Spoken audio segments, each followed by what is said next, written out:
জঙ্গল মানেই হয় মারো নয়তো নিজেই মরো। প্রতিনিয়ত হিংস্র প্রাণীদের শিকার হয় দুর্বল প্রাণীরা। আমরা সাধারণভাবে বসবাস করলেও জঙ্গলে বসবাস করা প্রাণীদের প্রতিটা মুহূর্তই মৃত্যুকে সাথে নিয়ে ঘুরতে হয়। যে কোনো সময় জঙ্গলের ভয়ঙ্কর প্রাণী তাদেরকে নৃশংসভাবে শিকার করে, এতটা ভয়ঙ্করভাবে শিকার করে যা দেখলে ভয়ে আপনার কলিজা শুকিয়ে যাবে। এতটা ভয়ানক লড়াই যেখানে কে জলের রাজা আর কে বনের রাজা সেগুলো পরোয়া করা হয় না। বনের রাজা সিংহকেও খুবই ভয়ঙ্করভাবে শিকার করে অনেক প্রাণী, যা আপনি কল্পনাও করতে পারবেন না। যা দেখতে চলেছেন আজকের এই ভিডিওতে, চলুন শুরু করা যাক।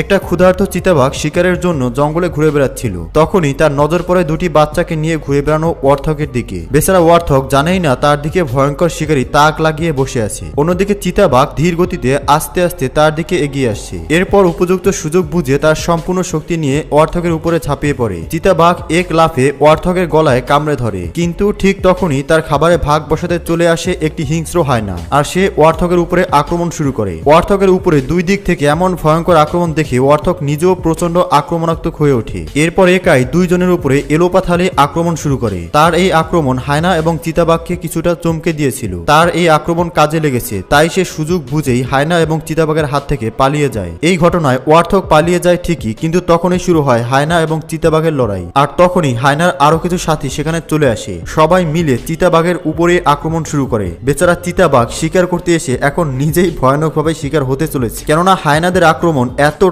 ভয়ঙ্কর ছিল যে চিতাবাঘের শরীর ছিন্ন ভিন্ন করে ফেলছিল। হায়না ওয়ার্থককে শিকার করতে না পেরে শেষমেশ চিতাবাঘকে সবাই মিলে শিকার করে। নদীতে একটি গর্ভবতী ইম্পালা সাঁতার কাটছিল, আর এই নদীর পাড়ে জঙ্গলি কুকুর তাকে শিকার করার জন্য অপেক্ষা করছিল। সাঁতার কাটার শেষে ইম্পালা যখন উপরের দিকে ওঠার চেষ্টা করে, তখন জঙ্গলি কুকুরকে দেখে ভয়ে সে আবার নদীতে চলে যায়, কারণ সে খুব ভালো করেই জানে সে যদি পানি থেকে বের হয় তাহলে এই হিংস্র কুকুরের শিকার হবে। কিন্তু পানিতে অনেকক্ষণ থাকার পরেও জঙ্গলি কুকুরগুলো সেখান থেকে যাচ্ছিল না, বরং তাকে শিকার করার জন্য অপেক্ষা করছিল। অন্যদিকে এতক্ষণ পানিতে থাকাও তার পক্ষে সম্ভব হচ্ছিল না, তাই সে অনেকবার পানি থেকে বের হওয়ার চেষ্টা করে, কিন্তু নদীর পাড়ে বিপদ দেখে সে আবার পানিতে চলে যায়। এভাবে বেশ কিছুক্ষণ যাওয়ার পর ইম্পালা অনেক সাহস করে নদীর পাড়ে আসে, কিন্তু তাকে দেখার সাথে সাথে জঙ্গলি কুকুরের দল তার উপরে আক্রমণ করে বসে। এরপর টেনে নদীর পাড় থেকে বাইরে নিয়ে আসে। যদিও সে বাঁচার অনেক চেষ্টা করছিল, কিন্তু এই জঙ্গলি কুকুরগুলোর হাত থেকে সে নিজেকে রক্ষা করতে পারেনি। মাত্র কিছুক্ষণের মধ্যে জঙ্গলি কুকুর তার শরীর ছিঁড়ে খায়, এমনকি তার পেট থেকে নবজাতক বাচ্চাকে টেনে বের করে ছিঁড়ে খেয়ে ফেলে। কি বিভৎস ঘটনা! একটা বার চিন্তা করে দেখুন, নবজাতক বাচ্চাটি পৃথিবীর আলো দেখার আগেই কতটা ভয়ানকভাবে হিংস্র শিকারীর শিকার হয়ে যাচ্ছে। এজন্যই বলে পৃথিবী বড়ই কঠিন। এই জেব্রা ভয়ানকভাবে শিকার করতে চলেছে, কিন্তু জেব্রা কোনোভাবেই হার মানতে রাজি নয়। সে কোনোভাবে সিংহকে কামড়ানোর এবং উঠে দাঁড়ানোর চেষ্টা করছিল। এর মধ্যে সুযোগ বোঝে সে সিংহকে এমন এক কামড় দেয় যে সিংহ তাকে ছাড়তে বাধ্য হয়। অন্যদিকে জেব্রার পুরো দল দাঁড়িয়ে দাঁড়িয়ে এসব দেখছিল। কেউ সামনে আসার সাহস পাচ্ছিল না, কিন্তু জেব্রা নিজেই নিজেকে সিংহের হাত থেকে বাঁচাতে সক্ষম হয়। অনেক সময় খাবারের জন্য জেব্রার দল নদী পার হয়ে এক এলাকা থেকে অন্য এলাকায় যায়, আর সেই সুযোগে পানিতে থাকা কুমির এদেরকে শিকার করার জন্য ওত পেতে বসে থাকে, যেমনটি এখানেও দেখতে পাচ্ছেন। এখানে থাকা কুমির একটি জেব্রার পায়ে খুবই ভয়ঙ্করভাবে আক্রমণ করে, কিন্তু তারপরেও এই ভাগ্যবান জেব্রা কোনো রকম নদী পার হতে সক্ষম হয়। কিন্তু কথায় আছে, জলে কুমির ডাঙায় বাঘ। ঠিক একই ঘটনা ঘটেছিল এই বেচারা জেব্রার সাথে। সে কোনো রকমে কুমিরের হাত থেকে বাঁচলেও উপরেই বসেছিল একটি ভয়ঙ্কর চিতাবাঘ। সে হঠাৎ করে জেব্রার উপরে আক্রমণ করে বসে। এটি দেখে অন্য কোনো জেব্রা ভয়ও তার সামনে আসেনি, কিন্তু সেই কুমির পিছন থেকে এসে জেব্রার মাংস খেতে শুরু করে। মনে হচ্ছিল সে বলতে চাচ্ছে এতে আমারও ভাগ আছে, কিন্তু অনেকক্ষণ চেষ্টার পরেও এভাবে সে যখন খেতে পারছিল না, তখন সে খাবার রেখে পুনরায় নদীতে ফিরে যায়। আর এখানে দেখতে পাচ্ছেন সিংহ কৌশলে জেব্রার গলায় আক্রমণ করতে সক্ষম হয়েছে, কিন্তু জেব্রাও এত সহজে হার মানার পাত্র নয়। সে সিংহকে নিয়েই বাঁচার জন্য দৌড়াতে শুরু করে। অন্যদিকে সিংহ তাকে কামড়ে ধরে রেখেছে। এভাবে চলতে চলতে তারা জঙ্গলের এক পাশ থেকে অন্য পাশে চলে আসে, কিন্তু তারপরেও কেউ হার মানছে না। এর মধ্যে হঠাৎ জেব্রা ডিগবাজি খেয়ে সিংহের আক্রমণ থেকে পালিয়ে যায়।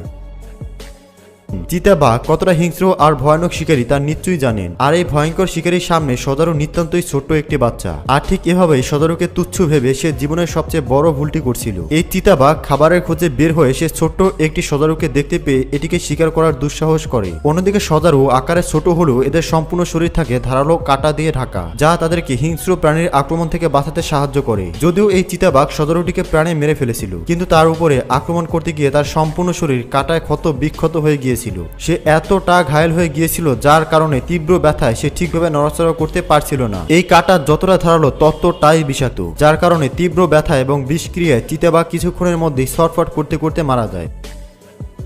মাটিতে বসবাস করা বর্তমান পৃথিবীর সবচেয়ে বড় প্রাণী হলো হাতি, কিন্তু এখানে দেখতে পাচ্ছেন সিংহের দল কিভাবে এই হাতির বাচ্চাটিকে শিকার করার চেষ্টা করছে। কিন্তু শুনলে অবাক হবেন, হাতির বাচ্চাটিকে এমন ভয়ানক বিপদ দেখে একটি মহিষ নিজের জীবনের পরোয়া না করে তাকে বাঁচাতে ছুটে আসে। কিন্তু এতগুলো সিংহকে দেখে সে তাদের সামনে গিয়ে আবার থমকে দাঁড়ায়, কারণ সে বুঝতে পারছিল সে একা এতগুলো সিংহের সাথে লড়াই করতে পারবে না, আর হাতির এই বাচ্চাকেও বাঁচাতে পারবে না। তাই সে তার আরো কিছু সঙ্গীকে ডাক দেয়। এরপর সবাই মিলে সিংহের উপরে আক্রমণ করে। মহিষের আক্রমণ এতটা ভয়ঙ্কর ছিল যে পুরো সিংহর দল খাবার রেখে জীবন বাঁচাতে কোনো রকমে লেজ গুটিয়ে পালিয়ে যায়, আর তাদের কারণে হাতির বাচ্চাটি প্রাণে বেঁচে যায়। এরপর সেখান থেকে চলে যায়।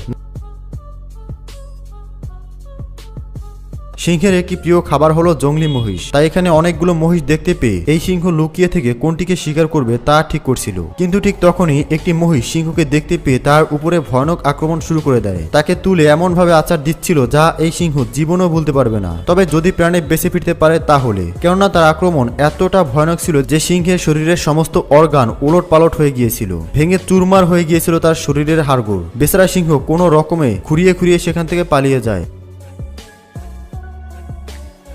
জঙ্গলের রাজা সিংহ এরা এতটা ভয়ানক যে এদেরকে দেখলে জঙ্গলের অন্যান্য প্রাণীরা ভয়ে জীবন বাঁচাতে পালিয়ে যায়। কিন্তু এখানে দেখতে পাচ্ছেন দুটি সিংহ একটি জঙ্গলি মহিষকে কতটা ভয়ানকভাবে শিকার করছে, আর মহিষের এমন করুণ অবস্থা দেখতে পেয়ে এই হাতি চুপ করে থাকতে পারেনি। সে নিজের জীবনের পরোয়া না করে মহিষটিকে বাঁচাতে ছুটে আসে। এরপর সিংহগুলোকে সেখান থেকে পালিয়ে যেতে বাধ্য করে, আর এই হাতির কারণেই জঙ্গলি মহিষ কোনো রকমের প্রাণে বেঁচে যায়।